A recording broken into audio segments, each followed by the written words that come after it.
Hey everyone, Sparrow here, and I'm back with part 2 of setting boundaries with your narcissistic mother.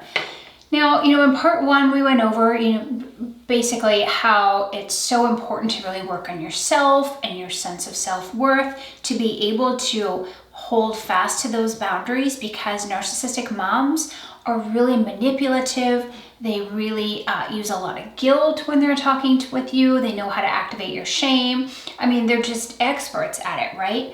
So, really working on yourself, really diving in there and just feeling valuable enough to have boundaries in the first place is so important. And then I gave you a couple of tips of things to say, things like that doesn't work for me, or inarguable statements like I love you too much to argue. Those are from Love and Logic. Love you too much to argue.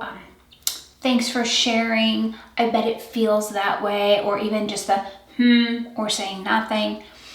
If it's progressively more toxic than that, or if it's getting worse, or if those types of things aren't working, then at that point, sometimes you have to change your tone or become a little more assertive or even a little bit aggressive. And this is just to really overpower them a little bit and to use those bullying tactics right back on them just a little bit. And so that might look like raising your voice, or lowering your voice an octave but just making it louder, right? I said that doesn't work for me. Do you see how my voice got a little bit lower, but it projected further? Making eye contact, right? And not staring them down, but not breaking the eye contact. And instead of saying things like, you can't treat me this way, that is an unenforceable statement, right? But we could say something like, I won't stand for this. And that is super empowering. So, using those I statements, that is enforceable. You can get up and leave, which I often recommend you do if things are just getting too out of control. Get up and remove yourself. I mean, that is okay. You've got to take care of you. One of the things that I say every day as part of my morning prayer and meditation routine, I have a list of I musts. That's a concept I got from Tony Robbins a long time ago. Make a list of I musts, and I'll share that with you guys actually in the comments. But one of the ones that I say every day is I must protect my peace. And I say it out loud, and I say it with authority. I must protect my peace. Because really and truly, our peace is so important. It's so valuable. What do we really have if we don't have our peace? And no one really gets to come in and steal it. No one gets to come, to take that away. So, thinking about that, I must protect my peace. And when you really believe that that's true, then you can do the difficult things, like walk away, like remove yourself from the situation. And sometimes it is important at some point to make the decision to go no contact, right? If mom's not changing her ways, if she's not respecting your boundaries, if she's not honoring you, if she's just creating so much drama and chaos in your life, sometimes it's appropriate and it's okay to walk away. And of course, in this world, we call that going no contact. And, a lot of times when people even think about that, they have anxiety, they have panic, they say, well, what will the other members of the family say? What will they think? I'll be ostracized, I'll be left out of holidays, all of that. And it's all valid. And so it's really important sometimes to talk to a professional about those kinds of things, just to make sure that it is the best decision. It's not one that I would make lightly or impulsively. I would, take some time and say, I've tried everything else. I've done this. It hasn't worked. I've really worked on myself. I've set these boundaries. She's just so toxic that now I have to go no contact. So if you're in that position, again, my heart goes out to you.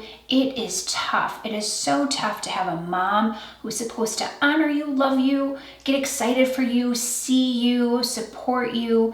It's so hard to not only not get those things, but to get the other stuff instead, the emotional abuse, the lying or the manipulation, or, even sometimes I hear horror stories, you guys, over the years with my clients, even friends, family, betrayals, backstabbings, jealousy. A lot of times narcissistic mothers are so jealous, and they can even be jealous of an opposite sex son, a child, like a son. It doesn't have to be just they're jealous of their daughter. And so I am going to make a video on setting boundaries with a narcissistic mother-in-law, because I hear those stories all the time too. And it's even tougher sometimes when it's not your own mom, when it's your spouse's mom, to be able to set those boundaries. So I will make that video. But back to moms. Yeah, it is tough. It's so tough, and you want to have some statements, some phrases in your arsenal, some one-liners, like I mentioned before, the inarguable statements, the enforceable statements. I won't stand for this. I won't stand for this. And we don't have to yell. We don't have to scream. We don't have to cry. I know sometimes it's hard not to, but we can just be firm and say, this is not okay. That's another one that I use a lot when I need to. This is not okay. And, you showing up for yourself is going to be very threatening to the narcissistic mother. But over time, if she wants to keep you in her life, she'll figure it out, right? I did also grow up with a narcissistic mom. It was so challenging. And my mom had a whole host of issues. Narcissism wasn't the only one. And she was an abuse survivor. She was a trauma survivor. And she just, she unraveled.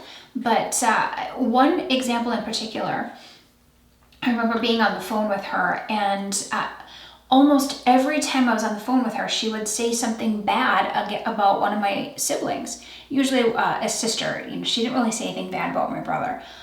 He kind of hung the moon, but my other sister, she would always talk bad, and I would say, Mom, I just can't hear this. So if you're going to say something bad about my sisters, I'm hanging up now. And she would go on, and I would hang up the phone. It literally took about 2 years for her to get the hint. And of course, then I would wait a long time before I'd call again, right? I'd send the letters and I'd say, I would correspond with her in writing.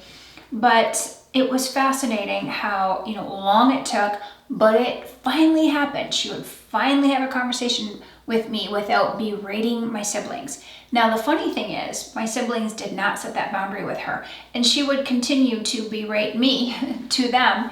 But she didn't do it to me because I set that boundary. And it's hard to hang up the phone on your mom. At first, it was hard. Over time, it became easy. Love you, gotta go, click. Because it just drained my energy, and it hurt my soul to hear my mother saying bad things about people I love so much. So I just said, no, not gonna have it. So anyway, long story short, bottom line, if you have a narcissistic mom, I'm so sorry. It really sucks. It's the worst.